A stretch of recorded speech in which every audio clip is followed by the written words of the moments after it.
এই ক্ষেত্রে বাংলাদেশকে একটু সাহস দেখানো দরকার যে সকলের প্রিয় মানুষ, আমি জানি না যে যারা ধর্ম ব্যবসায়ী আছেন তাদের কাছে তিনি বিতর্কিত। দেখেন, ওনার বক্তব্যে হয়তো 2-4-5% ভুল টুল থাকতেও পারে, কিন্তু 95% একটা মানুষকে ফলো করার মতন একজন ইসলামিক স্কলার হচ্ছে ডক্টর জাকির নায়েক।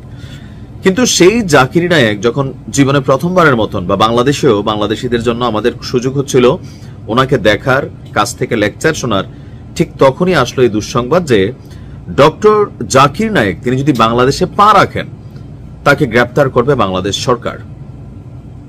গ্রেপ্তার করে কি করবে? তাকে ভারতের হাতে তুলে দিবে। এই প্রত্যাশাকার প্রত্যাশা হচ্ছে ভারতের।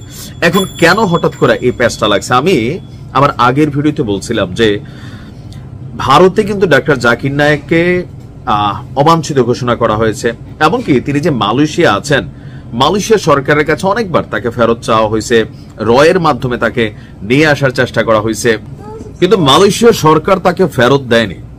ভারত কিন্তু চুপচাপ নয়। এখন ভারত এবং বাংলাদেশের মধ্যে একটা চুক্তি আছে, সেটা হচ্ছে বন্দি বিনিময় একটা চুক্তি। যেই চুক্তির আওতায় শেখ হাসিনাকে বাংলাদেশ সরকার ভারতের কাছে ফেরত চেয়েছিল, তবে বাংলাদেশ সরকার পাগল হইয়া ফেরত চায় নাই, জনতাকে শান্ত করার জন্য, একটু আইওয়াশ টাইওয়াশ করার জন্য ফেরত চাইছে, এটা আমরা বুঝি। কিন্তু জাকির নায়েক বাংলাদেশে আসবে এই খবর শুই নাই, ভারতের পররাষ্ট্র মন্ত্রণালয় তারা বাংলাদেশের কাছে একটা বার্তা পাঠিয়েছে। বার্তাটা কি? যে একটি অনুষ্ঠানে যোগ দিতে ঢাকায় যদি জাকির নায়েক আসেন তাহলে ঢাকাতে পা রাখলে মানে এয়ারপোর্টে যেন তাকে গ্রেপ্তার করে ভারতের হাতে তুলে দেওয়া হয়। ভারতের পররাষ্ট্র মন্ত্রণালয়ের মুখপাত্র রণধীর জয়সওয়াল বলছেন, জাকির নায়েক একজন পলাতক আসামি, তিনি ভারতে ওয়ান্টেড। তাই আমরা আশা করি তিনি যেখানেই যান না কেন সংশ্লিষ্ট দেশ তার বিরুদ্ধে যথাযথ ব্যবস্থা নেবে এবং আমাদের নিরাপত্তা উদ্বেগের বিষয়গুলো বিবেচনায় রাখবে। আগামী 28 এবং 29 নভেম্বর বাংলাদেশে আসার কথা ছিল শ্রদ্ধেয় সকলের idol one kind of doctor Zakir নায়েকের।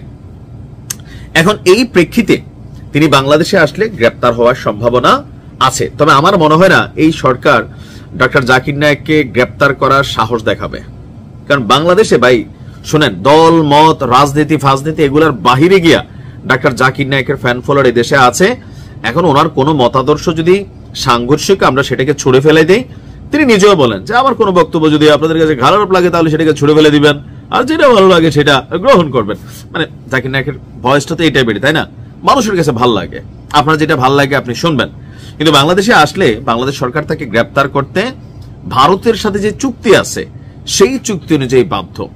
এখন অনেকে প্রশ্ন করেন, তাহলে শেখ হাসিনা যে ভারতে আছেন, বাংলাদেশের কাছে তো তিনি এই মুহূর্তে ওয়ান্টেড, ওনাকে কি ফেরত দিচ্ছে?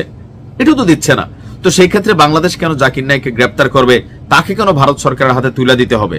তবে সবাই কি জাকির নায়েকের ফ্যান ফলোয়ার? আমাদের রাজনৈতিক দলগুলা, ধর্মভিত্তিক ইসলামিক দলগুলা না, কিন্তু জাকির নায়েকের বড় একটা বিরোধী দল আছে আমাদের হুজুরদের মধ্যেই। একদল দেখবেন রাস্তায় নেমে যাব, গ্রেপ্তার করো গ্রেপ্তার করো, লাশ চাই, শহীদ হইয়া যাব। আরেক দল আমরা বলবো যে না, গ্রেপ্তার না। তো সার্বিক যে পরিস্থিতি তৈরি হচ্ছে, আমার মনে হয় ডক্টর জাকির নায়েক বাংলাদেশে আসবেনই না। আর যদি আসেন ওইরকম প্রোটেকশন নিয়ে আসবেন। আর সরকারের উচিত হবে না যে ডক্টর জাকির নায়েককে গ্রেপ্তার করে ভারত সরকারের হাতে তুলে দেওয়া, এটা আমিও সাপোর্ট করি না। এখন ভারত কি চাইলো সবসময় আমরা এটা মাইনা চলার টাইম নাই। জাকির নায়েককে বাংলাদেশে আসতে দেওয়া উচিত। ভালো থাকুন।